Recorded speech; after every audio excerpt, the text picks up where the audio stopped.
Hello' guys, মই অন্য এটা মিনি ব্লগ লৈ আপোনালোকক সকলোকে স্বাগতম জনাইছোঁ। কি খবৰ বাৰু আপোনালোকৰ, ভালনে? এয়া ৰাতিপুৱা ব্ৰেকফাষ্ট কৰিব লৈছোঁ। তাৰ আগতে পানী এগিলাচ খাই লওঁ। ব্ৰেকফাষ্টত গাখীৰ আৰু অ'টছ। আপোনালোকে ভাবিছে চাগে কিমাননো গাখীৰ আৰু অ'টছ খাই থাকে সদায় সদায়।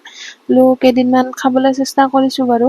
তাৰপিছত খাই বৈ লৈ এতিয়া এইফালে অফিচত গ'ল আৰু মই এতিয়া দুপৰীয়া খানা বনাব লৈছোঁ। ঢেকীয়া ভাজি আৰু মাটি দালি খাৰ। এয়া হৈ গ'ল মাটি দালি খাৰ, আলু ভাজি, ঢেকীয়া ভাজি আৰু শুকান মাছৰ চাটনি। এতিয়া মই খাই লওঁ। খাই বৈ লৈ অলপমান ইভিনিং বাহিৰত কাপোৰখিনি আছিলে, তাকে বোলো আনো বাহিৰত। অলপমান বতৰটো বেয়া কৰিছে তাৰমানে। তাৰপিছত এতিয়া ৰাতিৰ সাজত শুকান মাছ, জিকা আৰু কাচকল ভাজি। খাই বৈ ল'লোঁ, একো দেখুৱাবলৈ নহ'লে বাৰু। এই জোল গাঁঠি আছিলোঁ যে সেইদিনাখন, এইখন হৈ গ'ল। শাড়ীখন কেনেকুৱা লাগিছে বাৰু জনাব দেই। আজিলৈ ইমানেই, বাই বাই।